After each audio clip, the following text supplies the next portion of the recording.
hubby is retiring, so to celebrate, I'm taking our parents to Germany today. I'm using your platinum card for the trip and plan to have a great time with it. This is going to be an amazing trip. What are you talking about? Exactly what I said. No, I don't understand what you mean by exactly what I said. Please explain. We need to hurry. Okay, we'll go soon. Sorry, I have to leave now. I'll hear the details when I get back. Just one thing. Does the credit card work? Huh? My unemployed husband Jeremy took my credit card to take our parents on a trip. I've tolerated a lot from Jeremy, but this seems like the perfect chance to teach him a lesson. When he comes back from the trip, he'll have some big regrets. I'm Maria, a 35-year-old company employee. After graduating from a top university, I got a job at a major company and have been doing well there. Even though I'm only 35, I earn enough to support Jeremy, who doesn't work, and a child if we had one. But we don't have kids yet, though we're thinking about it soon. With a good job and income, I should be happy in my married life, but I'm not. The idea of having a child is just a possibility, but Jeremy not working is real. I'm not hungry for dinner because I ate snacks. That's fine, but what about your job search? I didn't go for an interview today. I just stayed home looking at job websites. Jeremy quit his job a year ago and has been job hunting since. Actually, he's been working part-time but doesn't stay in any job for long. He starts a job, quits soon after, takes a break, and then looks for another part-time job. You're looking at part-time jobs again, aren't you? I'm looking at both full-time and part-time. Why don't you stop looking for part-time jobs and focus on finding a full-time position? I know, but everything has its own timing. I wish Jeremy would find a steady job, but he can't be pushed too hard.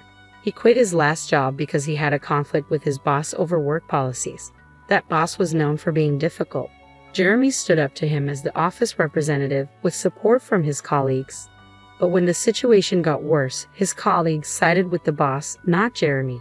Because of that, Jeremy lost the boss's approval, felt betrayed by his colleagues, and found it hard to stay, so he left the company.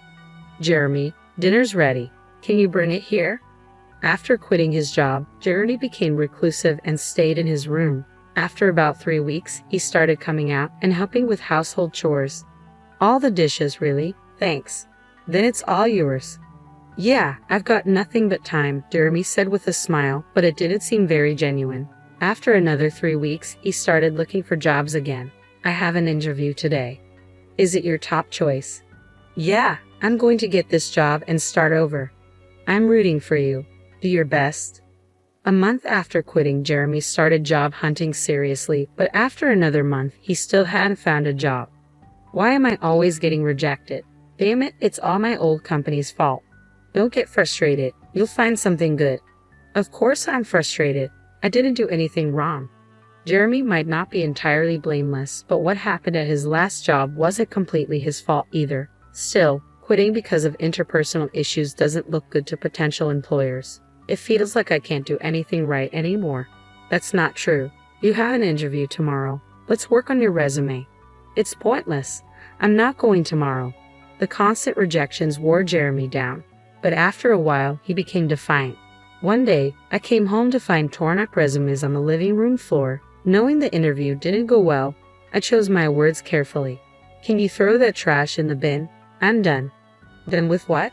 Job hunting. We can live on your income, right? I don't need to work. True, we could live on my income alone. Some people don't work and do a great job as full-time homemakers, but that's not Jeremy's situation. He's just avoiding dealing with the tough realities.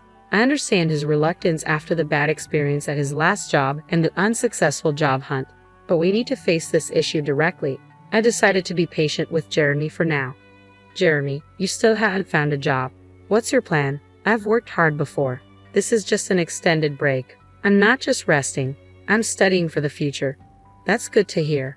Since Jeremy quit his job, his parents, Linda and Brandon, started visiting us more often. They were probably worried about him. Hearing that Jeremy was preparing for his next job seemed to ease their concerns, but it was a lie. The beer will run out today. Can you pick some up on your way home? It's running out again. You drink too much. Try to cut down a bit. Fine, I won't ask you again. I'll buy it myself. Jeremy wasn't studying or job hunting. Instead, he spent his days watching TV and drinking beer. He probably didn't want others to know he was unemployed. I didn't want to hurt Jeremy by telling my in-laws the truth, so I decided to keep quiet about his excuses. But after over 5 months without job hunting, I decided it was time to address it. Jeremy, maybe it's time to start job hunting. You seem more settled now. What? It's been less than half a year since the problems at my last job. You want me to work again so soon after that? I just think the break has been a bit long. Stop nagging. You don't understand my situation because your job is going well. I have my own struggles, you know. Everyone has work problems and relationship issues. We all try to solve them. Let's work through this together. I get it. I'll look for a job. Jeremy walked out in the middle of our conversation. It seemed my words had hurt him, but him agreeing to look for a job felt like a positive step. I decided to wait until he was in a better mood to apologize. I got a job because of your nagging. That's great. Where? At a nearby supermarket. So, you'll need to learn and work hard, right? It's just part-time. No need to work too hard. Part-time or not, a job is a job. Is that a problem? I wanted to say something to Jeremy, but maybe starting a little work could help him get back on track. I decided to observe and see how it goes. I'm home. Jeremy, you're back. How's the job? I quit the supermarket part-time job. Why? It hasn't been that long. A college student there was being bossy, telling me to always put the vegetable boxes at the bottom in storage. It felt like harassment. That student was probably just showing you how to do the job. In many workplaces, even a college student can be a senior. Jeremy kept finding new jobs but couldn't stick with any of them. It's been a year, and he still hasn't managed to keep a job for long. Jeremy, what job are you doing now? I'm working part-time at a pub now. I've never worked in food and beverage before, but it's interesting. I think I've finally found my calling. Really?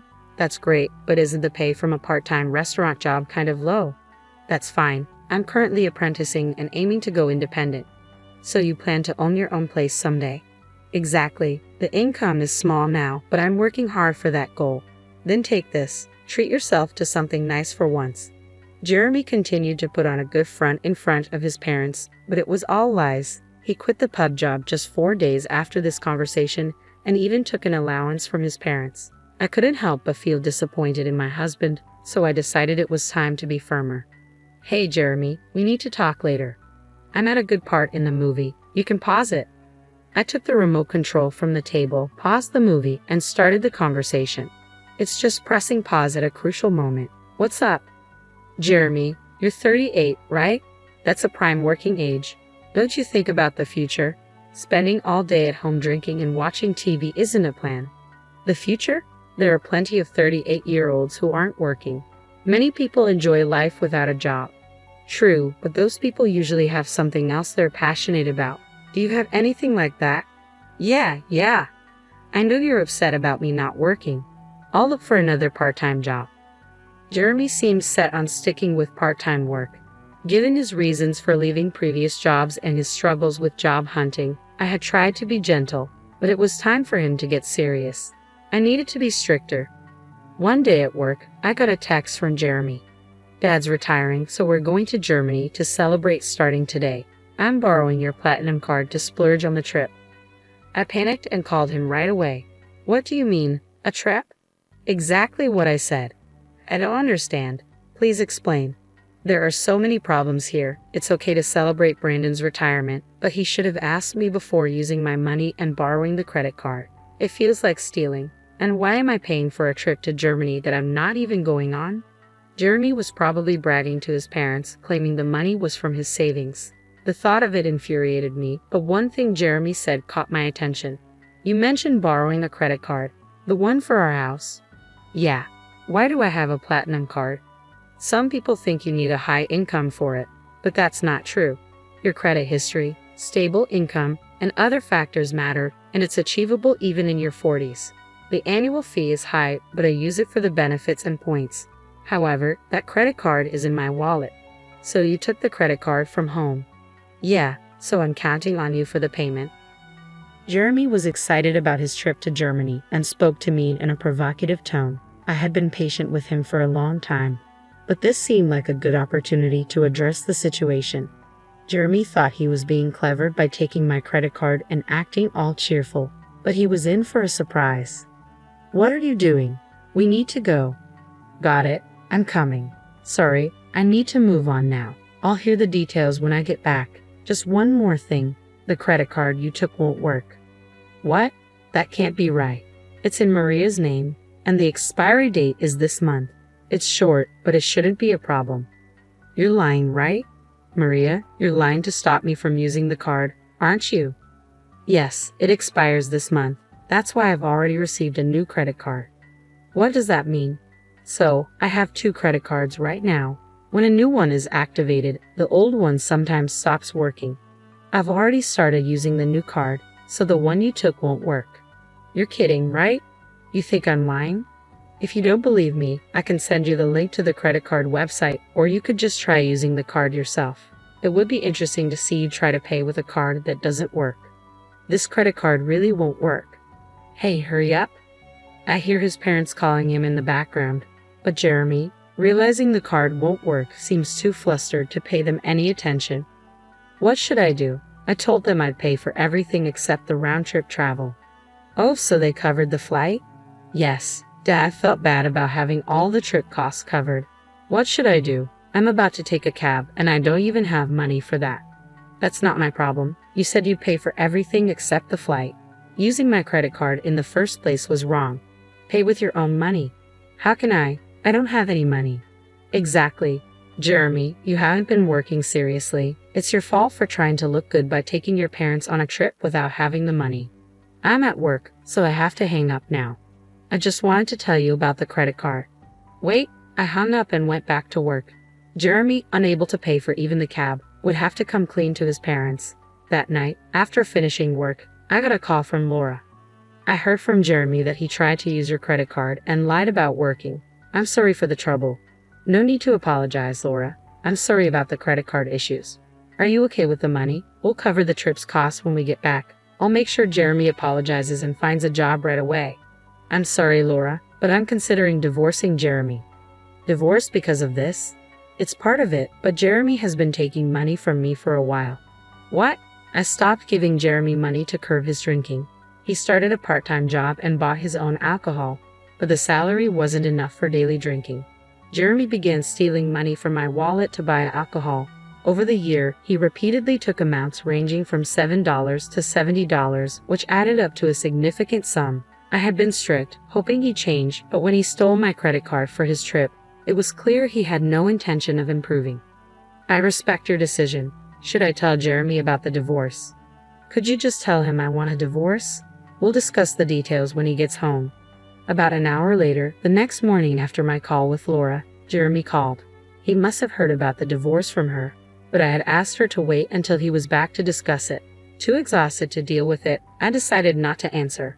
The next morning, after returning from work, I found Jeremy at home. He had cut his trip short. "I'll work properly now. Please don't leave me," he pleaded as I entered the living room. Seeing Jeremy, he immediately apologized. His regrets seemed sincere, but came too late. He had a whole year to change and still asked for another chance. I had warned him repeatedly, but he squandered every opportunity. I'm not going to give Jeremy another chance because he gave up on me. My mind is made up. Can you leave? Please don't say that. If you don't leave, should I call someone to help you pack your things? I'll move out only if you can afford the rent here. Jeremy fell silent. He didn't even have the money for next month's rent, let alone any income. My words and the reality of the impending divorce made him realize the severity of his situation. With nothing to take, Jeremy seemed to be leaving the house, probably heading to his parents' place. I considered asking if he had money for transportation, but Jeremy isn't a child. He should manage his own affairs, money or not. I watched him leave, feeling a mix of sadness and resolve. After leaving, Jeremy went to his parents' house. Later, I received a call from Linda. My parents-in-law let Jeremy stay for one night, but then asked him to leave the next day. They were worried he might become too reliant on them if he stayed. They wanted to create a situation where he had to fend for himself. It must have been tough for them to send their son away, but they felt it was necessary for his recovery. Kicked out from his parents' home, Jeremy came back to our house, pleading with me. Please help me. I've got nowhere to go and no money. That's the result of your own actions. You need to handle it yourself. Everyone faces hardships. Sometimes it's necessary to ask for help, but but all you've done in the past year is abandon your responsibilities and do as you please. I didn't let Jeremy into the house and turned him away from the doorstep. The divorce went through eventually. Despite his reluctance, with the support of his parents, it happened faster than expected. I don't know what happened to Jeremy after we split. He's probably still jumping from job to job and making excuses for himself.